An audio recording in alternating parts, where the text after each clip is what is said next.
The USS Gerald R. Ford displaces 100,000 tons. Its electromagnetic aircraft launch system can accelerate a 44,000-pound strike fighter from 0 to 165 miles per hour in 2 seconds. Its dual-band radar can track targets the size of a baseball 300 miles away. 4,500 sailors operate within its hull. Total program cost: $13 billion. The Ford-class carrier represents the apex of 20th-century naval philosophy. Concentrate overwhelming force into a single mobile fortress, surround it with a layered defensive perimeter, and project power through kinetic superiority. The carrier strike group traveling with the Ford today includes 2 Arleigh Burke-class destroyers, each equipped with the Aegis Combat System, a networked warfare architecture that has been described by Navy planners as an impenetrable bubble. The Aegis system integrates SPY-1D phased array radar with vertical launch systems containing 96 cells of SM-2, SM-3, and SM-6 interceptor missiles. In theory, this creates overlapping engagement envelopes capable of defeating cruise missiles, ballistic threats, and aircraft simultaneously. The doctrine assumes threats will announce themselves through electromagnetic radiation, radar emissions, heat signatures, communication signals. The destroyer, USS John Paul Jones, maintains position 3 miles off the carrier's port bow. Her sonar operators monitor passive acoustic arrays, listening for the telltale cavitation signatures of submarine propellers, the high-frequency noise created when propeller blades rotate so rapidly they create vapor bubbles in seawater. Standard operating procedure. Nothing unusual appears on any display. Cavitation occurs when localized water pressure drops below the vapor pressure threshold. For a submarine traveling at 15 knots, propeller-induced cavitation generates acoustic signatures between 100 and 10,000 Hz, easily detectable by towed array sonar at ranges exceeding 20 nautical miles. This physical phenomenon has governed submarine detection for 7 decades. Walk the corridors of the Ford and you encounter not a weapon, but a floating city. Not a 2 Bechtel. A-1B nuclear reactors generate 680 megawatts of power, enough to supply electricity to 700,000 homes. The ship's potable water production systems generate 400,000 gallons daily through reverse osmosis. 1,800 meals are prepared every 6 hours in galleys operating around the clock. This is industrial-age warfare calcified into doctrine. The carrier concentrates irreplaceable value into a single coordinate on the ocean's surface. Its defensive philosophy assumes attackers will play by established rules, approach from detectable vectors, emit trackable signatures, present themselves as targets for sophisticated interceptors. From infrared satellite perspective, the strike group glows like a constellation.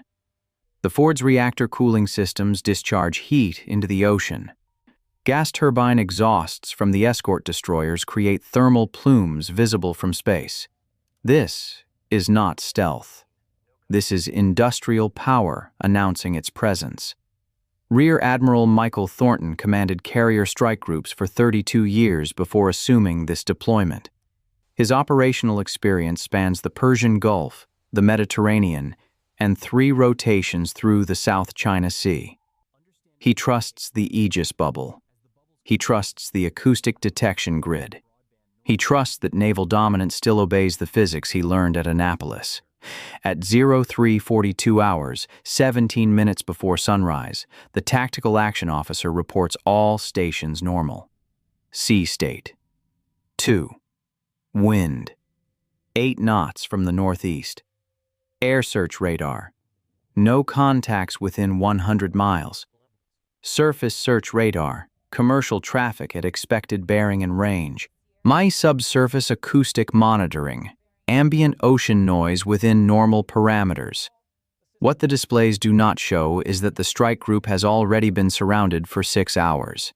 The manta ray achieves propulsion through oscillating pectoral fins that generate thrust via vortex shedding.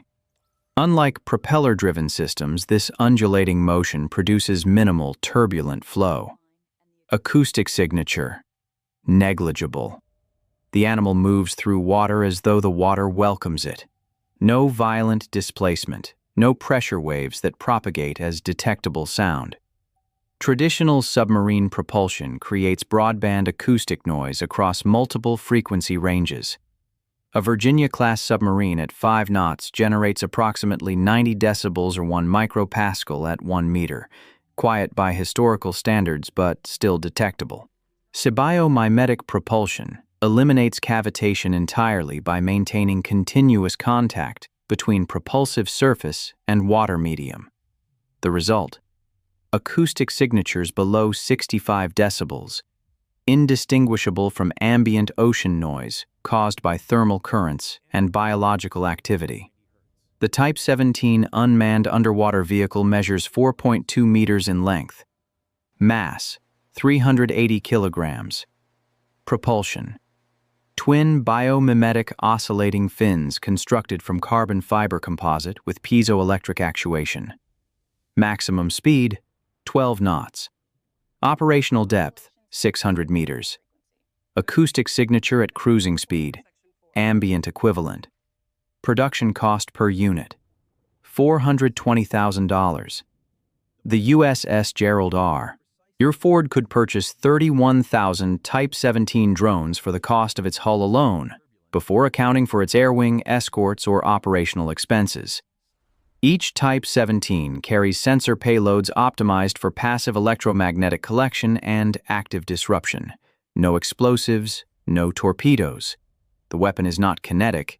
It is informational and operational paralysis delivered through coordinated swarm behavior.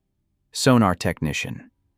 Third Class Ethan Vasquez is 19 years old. This is his first deployment.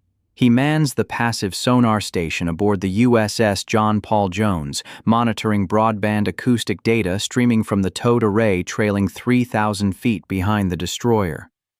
At 02:15 hours, he notes an increase in low-frequency biological noise, rhythmic patterns between 20 and 50 hertz. His training manual identifies this signature: humpback whale pod, possibly feeding or migrating.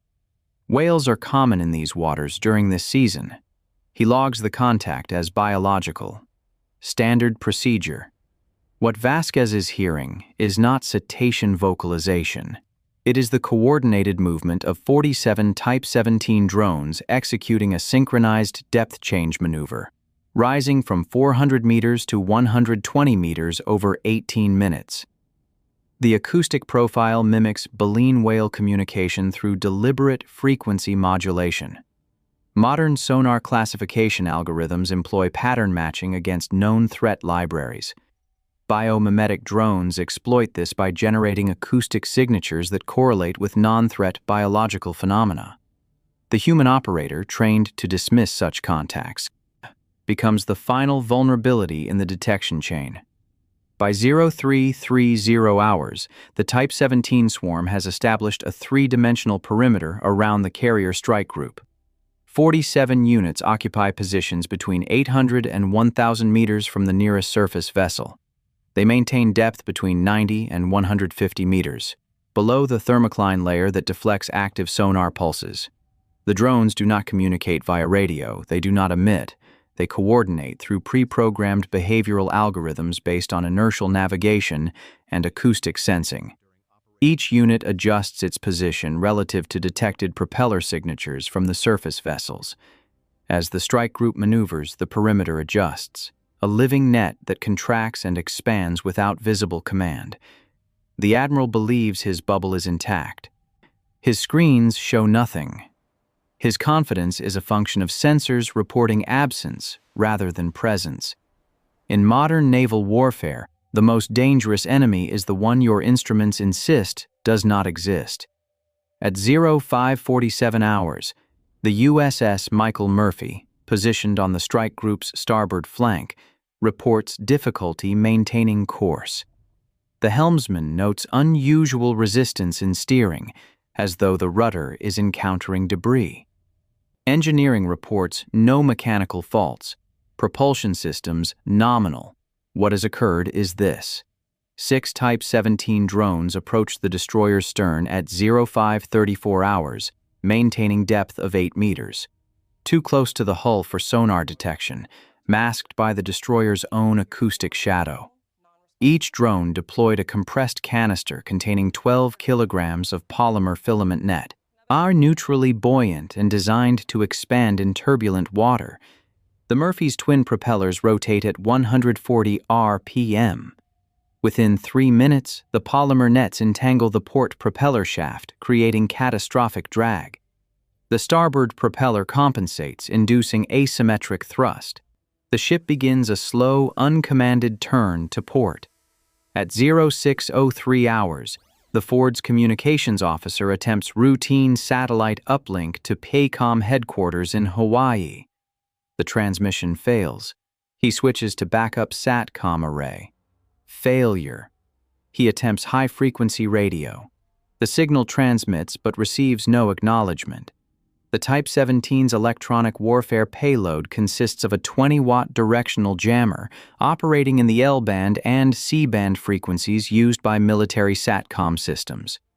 47 units. Only coordinating their broadcast timing through behavioral synchronization, create a localized electromagnetic dome. Not a broad-spectrum attack that would trigger electronic warfare alerts. A surgical disruption that resembles atmospheric interference or equipment malfunction. The effect is precise. Outbound transmissions escape the immediate area but are corrupted by phase interference, rendering them unreadable at the receive end. Inbound transmissions penetrate the dome but arrive packet fragmented, creating data loss rates exceeding 38%, enough to crash modern network protocols. Admiral Thornton orders visual confirmation with the Murphy. Lookouts report the destroyer is circling slowly to port, unable to maintain formation. He orders the John Paul Jones to investigate. Her captain reports similar steering anomalies developing. At 0627 hours, the Admiral attempts to contact the Pentagon via secure voice. The call connects but degrades into unintelligible static after 11 seconds. He tries email via classified network. Messages time out. He attempts emergency action message via ELF submarine communication system. No acknowledgement. For the first time in his career, Rear Admiral Michael Thornton commands a carrier strike group that cannot communicate with the outside world. His $13 billion flagship has become a floating island of steel, severed from the network that defines modern warfare. No torpedoes have been fired, no missiles have launched, not a single explosive has detonated. Yet the carrier strike group is operationally paralyzed. 2 destroyers cannot maneuver. Communications are degraded below mission-capable thresholds. The carrier itself remains physically undamaged but strategically impotent. This is asymmetric naval warfare in its purest expression, the creation of operational denial without kinetic engagement. The attacker risks no personnel, expends no multi-million-dollar munitions, and presents no target for retaliation. The defender, surrounded by intact weapon systems, finds nothing to shoot at. Classical naval doctrine assumes that combat power correlates with displacement tonnage and weapons payload. Asymmetric doctrine inverts this. Combat power derives from the ability to degrade enemy decision cycles and operational freedom without presenting a targetable threat profile. $400,000 in unmanned systems has achieved what a billion-dollar submarine could not. Complete tactical surprise with persistent effect. The Admiral stares at his displays, searching for an enemy his sensors insist is not there. For 7 decades, American naval power in the Western Pacific rested on a fundamental assumption. Aircraft carriers provide mobile, survivable airfields that enable intervention in Taiwan contingency scenarios. The carrier ensures that strike aircraft can reach the strait regardless of basing access in allied nations. This assumption is now obsolete. A Type 17 swarm numbering 300 units, total production cost $126 million, can establish a denial zone covering 30,000 square kilometers. When any carrier strike group attempting to operate within this zone faces degraded communications, compromised maneuverability, and isolation from networked command architecture. The carrier's aircraft can still launch. Her missiles can still fire, but she becomes deaf, partially blind, and unable to coordinate with joint forces. In modern combat, where timing is measured in seconds and targeting depends on real-time data fusion, this isolation is mission failure. The South China Sea contains 1,700 islands, reefs, and atolls across 3.5 million square kilometers. China claims sovereignty over 85% of this area. The United States conducts freedom of navigation operations to challenge these claims, relying on carrier presence as deterrent. What happens when presence no longer equals capability? China's shipbuilding capacity exceeds all NATO nations combined.